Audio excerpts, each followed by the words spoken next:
Hello friends, എല്ലാവർക്കും നമസ്കാരം. അപ്പോൾ നമ്മുടെ മമ്മൂക്കാടെ കളങ്കാവൽ വീണ്ടും ഒന്ന് പോയിട്ട് കണ്ട്. മമ്മൂക്കാടെ കളങ്കാവൽ ആദ്യം കണ്ടിട്ടുണ്ടായിരുന്നു, അത് പോരാണ്ട് ഇപ്പോൾ ഒന്ന് പോയിട്ട് നമ്മൾ വീണ്ടും കണ്ടു. മമ്മൂക്കാടെ അഭിനയത്തിൻ്റെ ഒരു എന്താ പറയുക, അഭിനയ ആലോചിച്ച് നോക്കിക്കഴിഞ്ഞാൽ എന്താ ഒരു പ്രത്യേക ഒരു വാക്കുണ്ട്, അത്ര നേരം നാവിൻ്റെ തുമ്പത്തുണ്ടായിരുന്നു. അതിപ്പോൾ മറന്നുപോയി. അപ്പം കളങ്കാവല് കാണുന്ന സമയം മാസ്മരികത, അഭിനയത്തിന്റെ മാസ്മരികത മറന്നുപോയ വാക്കാണ്. അപ്പൊ കളങ്കാവല് കണ്ടുകൊണ്ടിരിക്കുന്ന സമയത്ത് എനിക്ക് തോന്നിയൊരു എന്താ പറയാ, എനിക്ക് അങ്ങനെ ഒരു തോന്നൽ വന്നു, അല്ലെങ്കിൽ ഞാൻ അങ്ങനെ ചിന്തിച്ചു പോയി.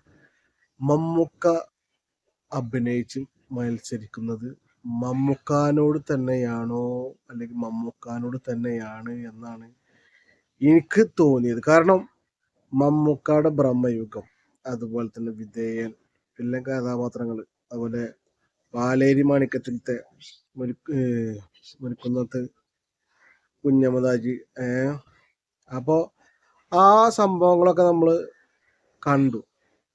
അതുപോലെ തന്നെ ഈ സിനിമ കളങ്കാവൽ എന്നാണ് സിനിമ.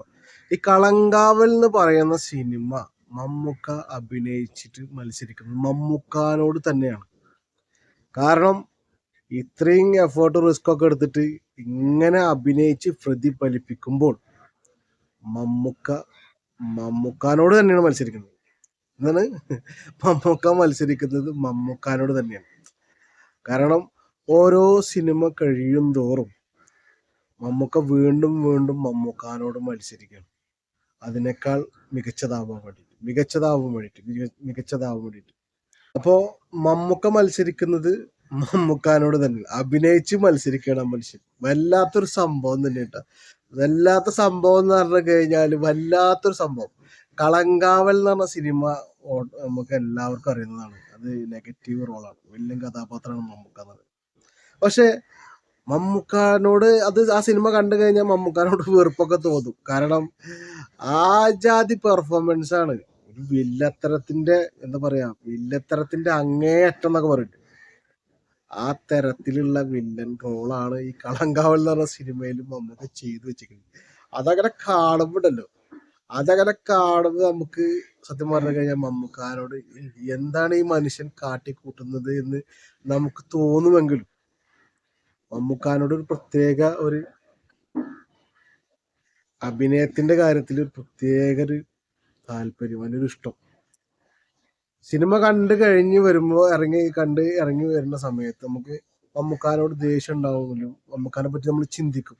ഈ മനുഷ്യനെ എങ്ങനെയാണ് ഇതൊക്കെ അഭിനയിച്ച് കാട്ടിക്കൂട്ടുന്നത്, എങ്ങനെയാണ് ഈ മനുഷ്യൻ ഇങ്ങനെയൊക്കെ ഭാവം, അതുപോലെ തന്നെ അതിനനുസരിച്ചുള്ള ആ ഒരു ആവാഹിച്ചെടുക്കുക എന്നൊക്കെ പറയുമ്പോൾ ആവാഹനം വല്ലാത്തൊരു ലെവലില്. അപ്പൊ ഞാനിങ്ങനെ ആലോചിച്ചപ്പോൾ എനിക്ക് തോന്നിയ ഒരു കാര്യം, മമ്മൂക്ക മത്സരിക്കുന്നത് മമ്മൂക്കാനോട് തന്നെയാണ്. ഓരോ സിനിമകളും, അതായത് ഒന്നിനൊന്ന് മെച്ചം എന്നുള്ള ലെവലില് മാറ്റിമറിക്കണം. ഭ്രമയുഗം, ഭ്രമയുഗത്തിന്റെ കഥ പറയണ്ട. കാരണം സംസ്ഥാന അവാർഡ് കിട്ടിയ സിനിമയാണ് ഭ്രമയുഗം എന്ന് പറഞ്ഞത്. അപ്പോ അതിന്റെ 100 ഇരട്ടിയാണ് കളങ്കാവല് ചെയ്തിട്ടുള്ളത്, കളങ്കാവല് മാറ്റിമറിച്ചുള്ളത്, കളങ്കാവലിൽ അഭിനയിച്ച് പ്രതിഫലിപ്പിച്ചുള്ളത്. അപ്പോ എനിക്ക് തോന്നിയ അനുഭവം ചിലപ്പോൾ നിങ്ങൾക്കും തോന്നിയിട്ടുണ്ടായിരിക്കും, അല്ലെങ്കിൽ നിങ്ങളത് ചിന്തിച്ചു നോക്കും. കാരണം മമ്മൂക്ക മത്സരിക്കുന്നത് മമ്മൂക്കാനോട് തന്നെയാണ്. അടങ്ങാത്ത ആഗ്രഹമാണ് പുതിയ പുതിയ സിനിമകൾ ചെയ്യണം, പുതിയ സിനിമകൾ അഭിനയിക്കണം എന്നുള്ള ഒരു അടങ്ങാത്ത ആഗ്രഹം. മനസ്സിലായ? അതിനോടുള്ള ആർത്തി, സിനിമയോടുള്ള ആർത്തി എന്നൊക്കെ പറയില്ല, അഭിനയത്തിന്റെ ആർത്തി. അഭിനയത്തിനോടുള്ള ഒരു അടങ്ങാത്ത ആർത്തിയാണ് മമ്മൂക്കാനെ ഇത്തരം കഥാപാത്രങ്ങളും ഇത്തരം വേഷങ്ങളും ഇങ്ങനെയൊക്കെ അഭിനയിച്ച് പ്രതിഫലിപ്പിക്കാൻ ഉള്ള കാരണം. മമ്മൂക്കാടെ ഒരു സ്പെഷ്യൽ ക്യാരക്ടർ കളങ്കാവല്. അപ്പൊ ഇനിയും കളങ്കാവല് കാണാൻ ആഗ്രഹിക്കുന്നവരും കളങ്കാവൽ കാണാത്തവരും എല്ലാവരും പോയി കണ്ടോളി മക്കളെ. കാശ് മുതലാവും, 100% ഉറപ്പാണ്. ഞാൻ ഒരു പ്രാവശ്യം പോയി കണ്ട്, ഇപ്പൊ 2ാമത്തെ പ്രാവശ്യം പോയി കണ്ട്, ഇനിയും കാണും. കാരണം ആ സിനിമ വീണ്ടും വീണ്ടും കാണണം എന്നൊരാഗ്രഹം. മമ്മൂക്കയുടെ അഭിനയം അത് തിയേറ്റർ എക്സ്പീരിയൻസ് തന്നെ വേണം. അതിലാണ് അതിനുള്ള പവർഫുൾ, അതിലാണ് അതിൻ്റെ ഒരു പ്രത്യേകത കിടക്കുന്നത്. അപ്പോൾ കളങ്കാവൽ 100 കോടി അടിക്കാൻ വേണ്ടിയുള്ള തയ്യാറെടുപ്പിലാണ്. ഇപ്പോൾ വെക്കേഷൻ നാളെ ശനി, അതുപോലെ തന്നെ മറ്റന്നാ ഞായർ. ഇപ്പോൾ ഇത് പരീക്ഷ കുട്ടികളെ സ്കൂൾ വെക്കേഷൻ വരാൻ വേണ്ടി പോവാണ്. കളങ്കാവൽ കത്തിക്കയറും എന്ന് പറഞ്ഞു കഴിഞ്ഞാൽ കത്തിക്കയറും, ഒരു രക്ഷയില്ല. അപ്പോൾ ഫാമിലികളൊന്നും കൂടുതലായിട്ട് വന്നിട്ടില്ല എന്നുള്ളതൊക്കെ അഭിപ്രായങ്ങളുണ്ടായിരുന്നു. പക്ഷെ ഫാമിലികളൊക്കെ ഇഷ്ടം കണക്കിന് അടിച്ചു കയറുന്നുണ്ട്. സിനിമ കാണാൻ വേണ്ടിയിട്ട് ഫാമിലി അത്യാവശ്യം കയറുന്നുണ്ട്. ഇപ്പം നമുക്ക് സ്കൂൾ വെക്കേഷൻ പരീക്ഷ ഉണ്ട്, എക്സാം ഉണ്ട്, കഴിഞ്ഞ് കഴിഞ്ഞാൽ പിന്നെ ക്രിസ്മസ് വെക്കേഷനാണ്. പിന്നെ നോക്കണ്ട, ക്രിസ്മസ് കളങ്കാവിൽ തൂക്കിയത് പറയേണ്ടി വരും. ആ നിലയിലേക്ക് പോയിക്കൊണ്ടിരിക്കുകയാണ്, ചാവറാക്കിക്കൊണ്ടിരിക്കുകയാണ് കളങ്കാവിൽ. അപ്പം വീണ്ടും കാണുന്നവരെ എല്ലാവർക്കും നന്ദി, നമസ്കാരം. അപ്പം പറഞ്ഞില്ലാതെ വേണ്ട, മമ്മൂക്ക മത്സരിക്കുന്നത് ആരോടാണ്? മമ്മൂക്കാനോട് തന്നെയാണ്. അപ്പം വീണ്ടും കാണുന്നവരെ എല്ലാവർക്കും നന്ദി, നമസ്കാരം.